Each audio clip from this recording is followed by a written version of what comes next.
اعوذ باللہ من الشیطان الرجیم بسم اللہ الرحمن الرحیم الا ان اولیاء اللہ لا خوف علیہم ولا هم يحزنون صدق اللہ مولانا العظیم وبلغنا رسولہ النبی الکریم۔ میرے قابل صد احترام بزرگان دین، عزیز طلبہ، میرے اور آپ کے پیارے آقا نبی آخر الزماں مکین گنبد خضرا حضرت محمد مصطفیٰ صلی اللہ علیہ وآلہ وسلم کے پیارے غلام، اللہ رب العزت کا بے پایاں لطف و کرم اور احسان عظیم کہ اس نے ہمیں جمعۃ المبارک کی ان پاک مبارک اور سعید گھڑیوں میں اپنی کریم شفیق اور عظیم بارگاہ میں پیش ہونے کی اور حاضر ہونے کی توفیق عطا فرمائی۔ آج میں اپنی مختصر سی گفتگو حضرت رابعہ بصریہ رضی اللہ تعالی عنہا کے حوالے سے کرنا چاہتا ہوں۔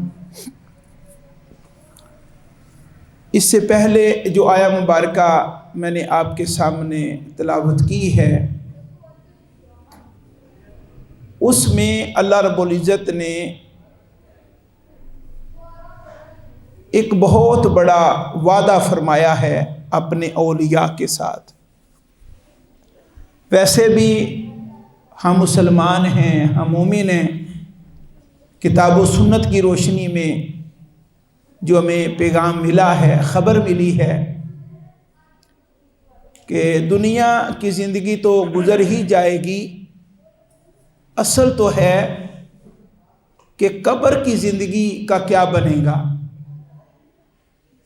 دنیا کی زندگی جو ہم گزار رہے ہیں اور اپنا فل فوکس دنیا کی زندگی کی کامیابی پر ہمارا، جتنا بھی زور ہم لگا سکتے ہیں ہم لگا رہے ہیں، دنیا کی زندگی ہماری کامیاب ہو۔ جو ہم نے سٹینڈرڈز قائم کیے ہوئے ہیں کہ کامیاب دنیا کی زندگی کس کو کہتے ہیں، اس کی کیا ریکوائرمنٹس ہیں، اس کے لیے ہم سبھی سرگرداں ہیں، صبح و شام ایک کیا ہوا ہے۔ لیکن بندہ مومن کے سامنے اس دنیا کی زندگی کی فکر سے زیادہ ان کے لیے اپنی قبر کی فکر زیادہ ہوتی۔ اور پھر میدان حشر میں وہاں پر بھی ہم نے جانا ہے، جس ٹریک پر روٹ پر ہم سبھی چڑھے ہوئے ہیں، اس کا ایک منزل تو دنیا ہے۔ کل نفس ذائقۃ الموت، کسی کو بھی موت سے بھاگنا نہیں ہے، مفر نہیں ہے، کوئی پتہ نہیں کس وقت آ جائے۔ ہر ذی روح نے موت کا ذائقہ چکھنا۔ تو اب جب یہ سفر مکمل کر کے ہم نے اگلے سفر پر روانہ ہونا ہے، عالم برزخ کا، عالم قبر کا، عالم ناسور، عالم قبر کا، عالم آخرت کا سفر شروع کرنا ہے، تو وہاں پر کیا بنے گا؟ کویسچن از دس۔ اور پھر وہ صدیوں پر محیط عالم برزخ کا سفر، پھر میدان حشر برپا ہوگا، اور اس کے بعد پھر عبدالآباد کا سفر، آگے پھر جنت ہے، دوزخ ہے۔ تو ان سارے مقامات پر ظاہر ہے یہ سارے مقامات اور نظام سارا کا سارا اللہ رب العزت کے دست قدرت میں ہے، اللہ رب العزت کے دست قدرت میں ہے، اس کی طاقت سے باہر کوئی معاملہ بھی نہیں ہے۔ تو اللہ رب العزت نے حضور علیہ الصلوۃ والسلام کے وسیلہ جلیلہ سے قرآن حکیم میں یہ وعدہ اپنے بندوں سے فرما لیا۔ اور وعدہ کیا ہے؟ فرمایا کہ دنیا میں رہتے ہوئے میرے دوست بننا، میری دوستی میں آ جانا، میرے اولیاء کے دائرے میں داخل ہو جانا۔ اگر تم اللہ کے اولیاء کے دائرے میں داخل ہو گئے تو تم سے میرا وعدہ، تم دنیا میں رہو، تم قبر میں آؤ، تم حشر میں آؤ، تم پر کوئی خوف اور کوئی غم نہیں ہوگا۔ کتنا بڑا وعدہ، اور اعلیٰ کے کلمہ کے ساتھ، میں خبردار، متنبہ ہو جاؤ، بی اویئر، الا انا، پھر الا بھی خبردار کرے، انا بھی شک کو دور کرنے کے لیے، میں بے شک، اور پھر یہ جملہ اسمیہ ہے وہ بھی تاکید کے لیے، میں بے شک، ان اولیاء اللہ، جو اللہ کے اولیاء ہیں ان سے اللہ رب العزت کا وعدہ ہے، الا ان اولیاء اللہ لا خوف علیہم ولا هم یحزنون، ان پر کوئی خوف اور کوئی غم نہیں ہوگا۔ یہ رب رحمان کا وعدہ ہے، رب قدیر کا وعدہ ہے، ساری کائنات کے مالک کا وعدہ اپنے اولیاء کے ساتھ۔ اور اس میں اس آیہ مبارکہ پر تو خوف کہتے ہیں اپنی ذات کا، اپنی ذات کی پریشانی، اور حزن کہتے ہیں کسی دوسرے کی پریشانی۔ میں کہ ہر دو صورتوں میں ممنون ہوں گے، محفوظ ہوں گے۔ اپنی ذات کا بھی کوئی خوف اللہ کے اولیاء کو نہیں ہوگا، اور ان سے جن کا تعلق ہے ان کی نسبت میں بھی ان کو کوئی پریشانی نہیں آنے دیں گے کہ میرے ولی کے یہ نسبت والے ہیں، میرا ولی ان کی وجہ سے پریشان نہ ہو، اپنے ولی کی وجہ سے ان کو بھی خوف اور غم سے محفوظ کر دیں گے۔ تو سوال تو پھر ایک ہی آگے رہ گیا کہ اللہ تعالیٰ کے دائرے میں داخل کس طرح ہوا جائے؟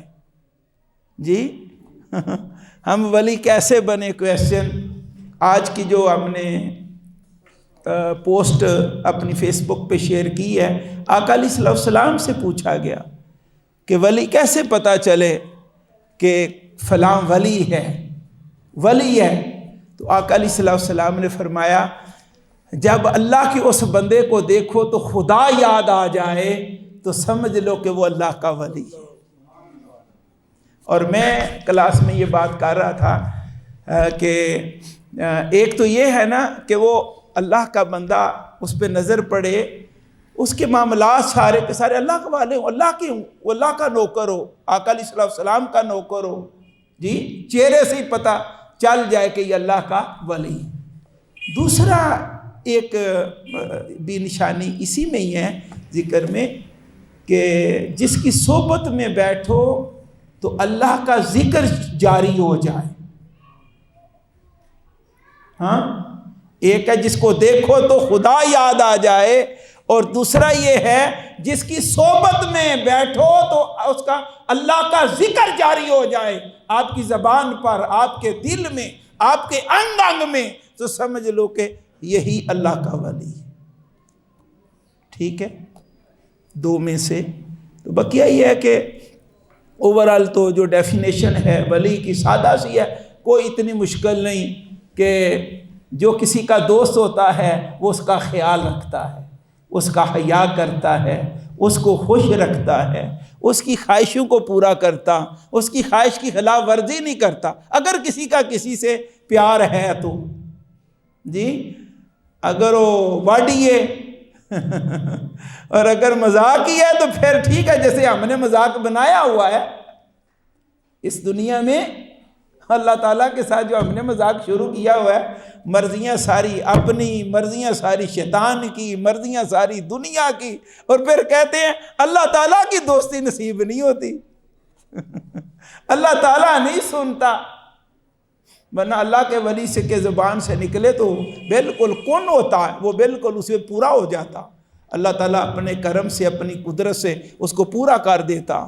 بڑے بڑے پھر نظارے نظر آتے ہیں اور بڑا کچھ دکھایا جاتا ہے اللہ تعالیٰ کے اولیاء کو، کوئی اندر سے ان کا بنے تو صحیح بات ہے، ریئلی وہ ایسے نہیں رکھتے، ان کی قدرت خود اپنے اس ولی کے وجود سے جاری ہو جاتی، تصرف جاری ہو جاتا۔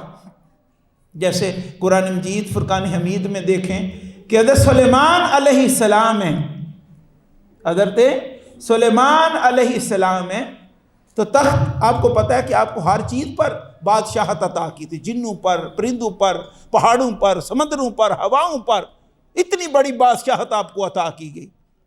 تو 7 ملک، یمن کی ملکہ بلقیس بڑی مشہور تھی، اس کا تخت بڑا مشہور تھا، تو ہدہد نے خبر دی، دیکھ لیں وہ بھی ایک بڑا واقعہ قرآن مجید کا، وہ بھی کسی وقت بیان کریں گے، ٹھیک ہے. ناراض ہوئے، نظر نہیں آیا تو پھر اس نے کہا کہ ایک میں نے عورت دیکھی ہے بادشاہ، وہ سورج اور ان چیزوں کی پرستش کرتے ہیں، تو میں ان کی خبر لایا ہوں. تو پھر اسی کو لیٹر دے کے آپ نے بھیجا اور اس سے پیغام. تو پھر وہ اس نے مشورہ کیا سلیمان علیہ السلام کی بارگاہ، اللہ کے پیغمبر کی بارگاہ میں آنے کا اس نے ارادہ ظاہر کیا، میں خود آنا چاہتی ہوں.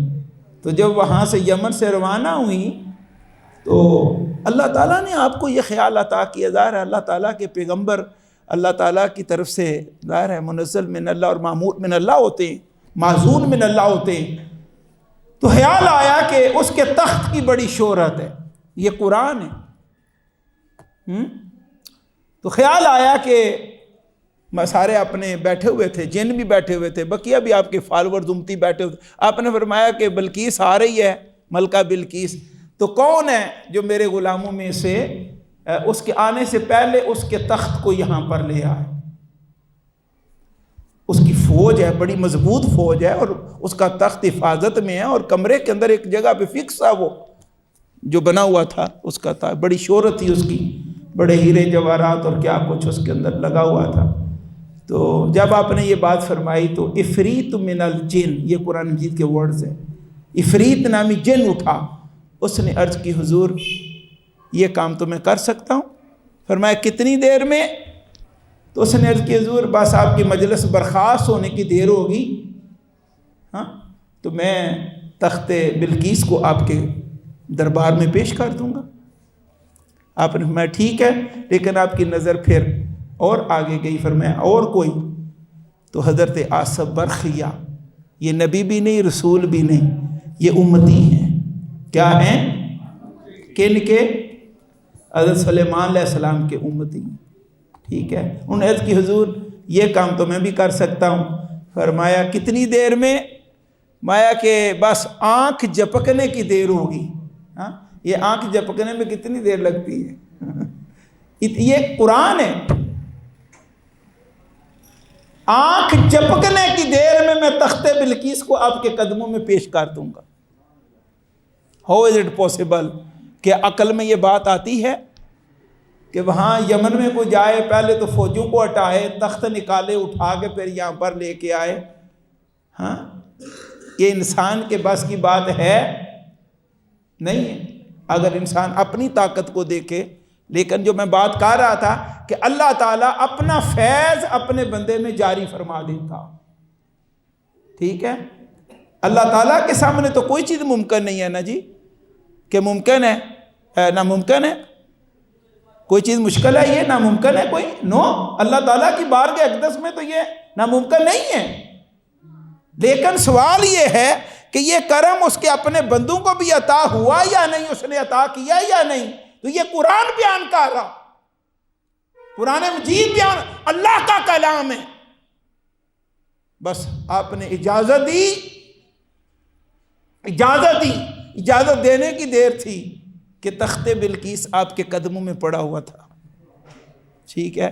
اور رسول سلیمان علیہ السلام یہ سارا کرم دیکھ کے اللہ تعالیٰ کا پکار اٹھے. فرمایا ھذا من فضل ربی. فرمایا کہ نہ میرا کمال ہے نہ میرے غلام کا کمال ہے، یہ تو میرے رب کا فضل ہے، وہ جس کو عطا فرما دے. یہ ہم نے بڑا سا کوٹھا لکھ کے بنا کے اوپر لکھتے ہیں ھذا من فضل ربی. تو سلیمان علیہ السلام نے یہی الفاظ استعمال فرمائے، لیکن وہ الفاظ کس لیے تھے؟ اظہار عجز کے لیے تھے. اظہار عجز کے لیے تھے یہ الفاظ. شکرانے کے طور پہ یہ الفاظ آپ کی زبان اقدس سے ادا ہوئے. قرآن مجید اس کو بیان فرما رہا. لیکن بات یہ کرنے والی ہے کہ جب بندہ اللہ تعالیٰ کے دائرہ ولایت میں آ جاتا ہے تو اس کی زبان سے جو نکلتا ہے وہ پھر وہ پورا ہوتا. لَإِن سَأَلَنِي لَأُعْطِيَنَّ، یہ حدیث قدسی ہے. فرمایا میرا بندہ جب مجھے سوال کرتا ہے کوئی تو ضرور بھی ضرور پھر میں اس کو ادا کرتا ہوں، پورا کرتا ہوں، اس کو عطا کرتا ہوں اپنے اس بندے کو. اب اس پر بھی اگر ہم غور کریں تو یہ کتنی اچھی بات ہے، کتنی بڑی بات ہے کہ بندہ اللہ تعالیٰ سے ایسا رشتہ جوڑے، ایسا تعلق جوڑے اور ایسا بن جائے اللہ تعالیٰ کا کہ پھر جو کہے وہ ہوتا چلا جائے. کیا خیال ہے؟ جی، اور اللہ کے بندوں کو یہ کرم نصیب ہوا اور آج بھی ہو رہا۔ معاملہ صرف یہ ہے کہ ہم دنیا کو چھوڑیں اور آخرت طلبی میں لگ جائیں۔ آج اپنی کلاس میں حضرت رابعہ بصریہ رضی اللہ تعالیٰ عنہ کا ذکر کر رہے تھے، میں نے کہا ان کو موضوع آج بنائیں گے، لیکن ہمارا ٹائم جو ہے وہ کنارے لگ گیا ہے جی، 5 منٹ ہیں۔ تو وہ جو میں بات کر رہا تھا کہ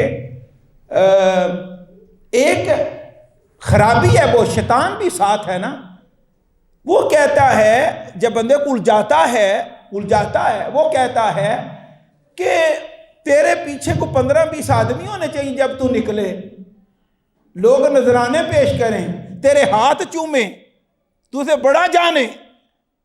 اور ایک بندہ جب عبادت کرتا ہے اور وہ اس چکر میں ہوتا ہے کہ یہ مقام مجھے ملے، میں جو کہوں ادا ہو، اس کا مطلب ہے کہ اس نے اللہ رب العزت سے دوستی اور یاری نہیں لگائی، اس نے تو اپنے نفس اور دنیا سے یاری لگائی ہوئی ہے۔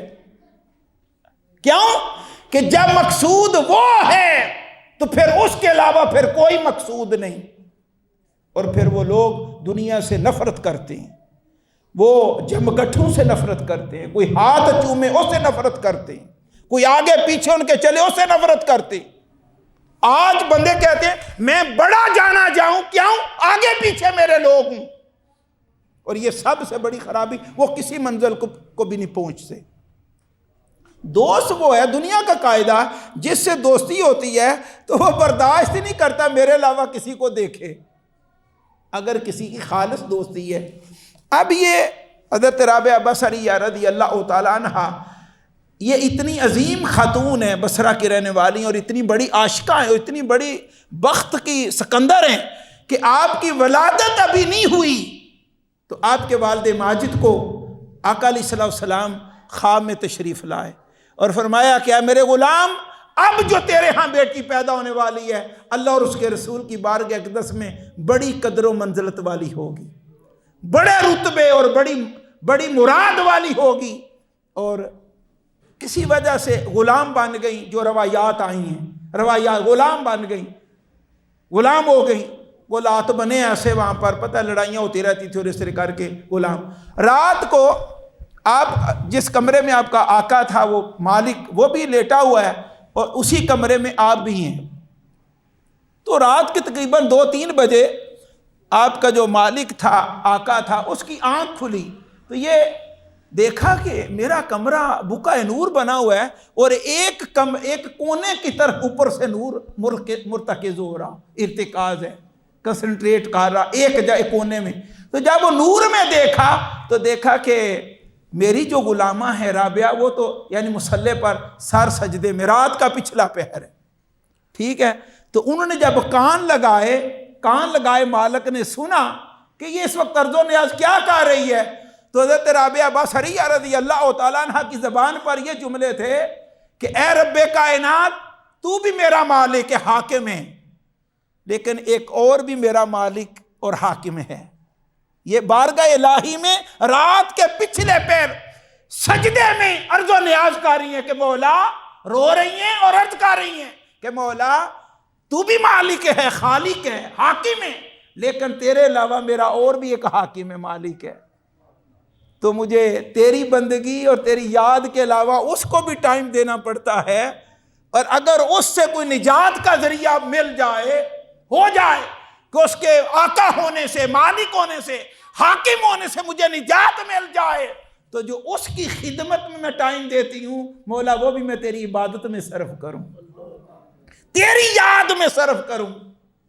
رو رہی ہیں ساتھ، یہ جملے مالک نے سن لیے۔ اب وہ انتظار میں رہا کہ کب یہ سجدہ سے اٹھتی ہیں اور میں ان سے ہم کلام ہوں۔ جب فارغ ہوئی، فجر کی گھڑیاں ہو گئی، جب فارغ ہوئی تو مالک نے حضرت رابعہ بصریہ کو بلایا، فرمایا حق بات تو یہ ہے، یعنی ویسے تو روٹین میں کیا ہے، میں تیرا آقا ہوں، تو میری غلام ہے، حق بات یہ ہے کہ میں تیرا غلام ہوتا اور تو میری آقا ہوتی، تیرا یہ مرتبہ اور تیری یہ شان ہے، میں نے کلام سن لیا، آج کے بعد تم یہاں رہو، تمہیں کھلی آزادی ہے، جتنی عبادت کرنا چاہو کرو، اور اگر چاہو تو تم آزاد ہو، کہیں اور جانا چاہو آپ کی مرضی ہے۔ آپ نے سلام کیا اور گھر سے نکل گئے، سلام کیا اور گھر سے اللہ کی بندگی کے لیے وقف کر دیا۔ اور حضرت ابراہیم بن ادم انہوں نے پروگرام بنائی ہے، یہ بھی بخارا کے بادشاہ تھے، لیکن جب اندر کی آنکھ کھلی، توبہ نصیب ہوئی، تو پھر تخت و تاج کو ٹھوکر مار کے تو نکل گئے۔ تو انہوں نے پروگرام بنایا کہ ہم بھی آج عمرہ کرنے جاتے ہیں۔ اللہ کی دیکھیں محبت کی بات ہے، فرمایا کہ میں ایک دفعہ حج کروں گا کہ ہر قدم اٹھاؤں گا تو ساتھ سجدہ کروں گا، جی قدم اٹھاؤں گا سجدہ کروں گا۔ 14 سال لگے آپ کو حرم کعبہ میں پہنچنے میں۔ جب حرم کعبہ میں پہنچے تو کعبہ نظر ہی نہیں آ رہا۔ یہ روحانی ان کے معاملات ہیں۔ رو پڑے مولا میری بینائی چلی گئی یا کیا معاملہ، کو گستاخی ہو گئی؟ تو پھر غائب سے آواز آئی کہ میری ایک بندی رابعہ ہے، وہ بھی میرے گھر کی زیارت کے لیے آ رہی ہے، میرا گھر خود اس کے استقبال کے لیے آگے گیا ہوا۔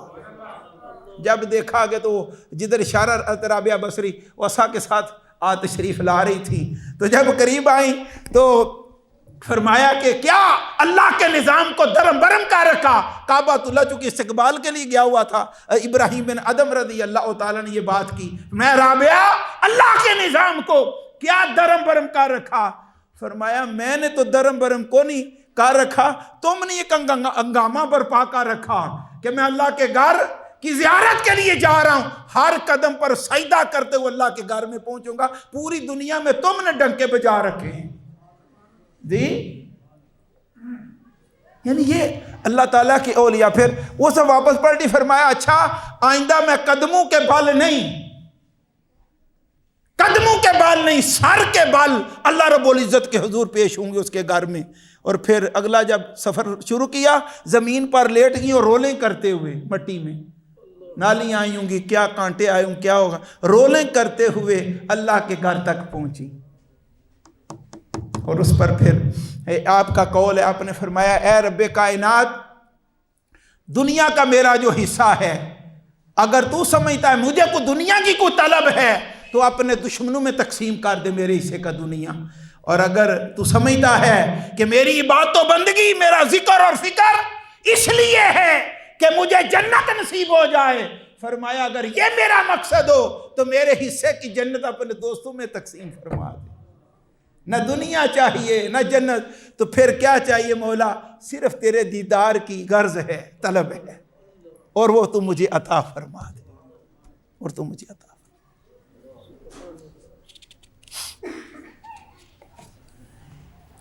آپ ایک رات میں ایک شب و روز 1000 رکعت پڑھا کرتے تھے۔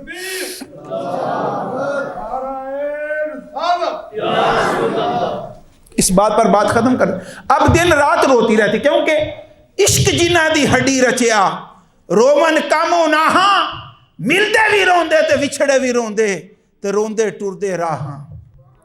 بس کی یاد میں دن بھی رونے میں، راتوں بھی کو بھی رونے میں، ایک دن رات میں 1000 نفل پورے کر لیتی تھی۔ اور آپ سے کہا گیا کہ آپ نکاح نہیں کرتی، فرمایا کہ 3 غم کھائے جا رہے ہیں، یہ ہے بیدار ہونا، جو جاگ اٹھے، جاگ کے دنیا میں، میں کہ 3 غم کھائے جا رہے ہیں، اگر تم کہتے ہو ذمہ داری لیتے ہو تو میں نکاح کر لیتی ہوں۔ تو پوچھا گیا وہ کیا غم ہے؟ فرمایا پہلا غم تو یہ ہے، آپ نے فرمایا کہ دنیا سے روانگی ہونی ہے، تو موت آنی، کل نفس ذائقۃ الموت، جو میں نے پہلے بات کی، تو فرمایا کہ کوئی اعتبار نہیں، کوئی یقین نہیں کہ اسلام پر موت ہوگی، ایمان پر موت ہوگی یا حالت کفر پر موت ہوگی، کوئی پتہ نہیں۔ ایک یہ غم ہے۔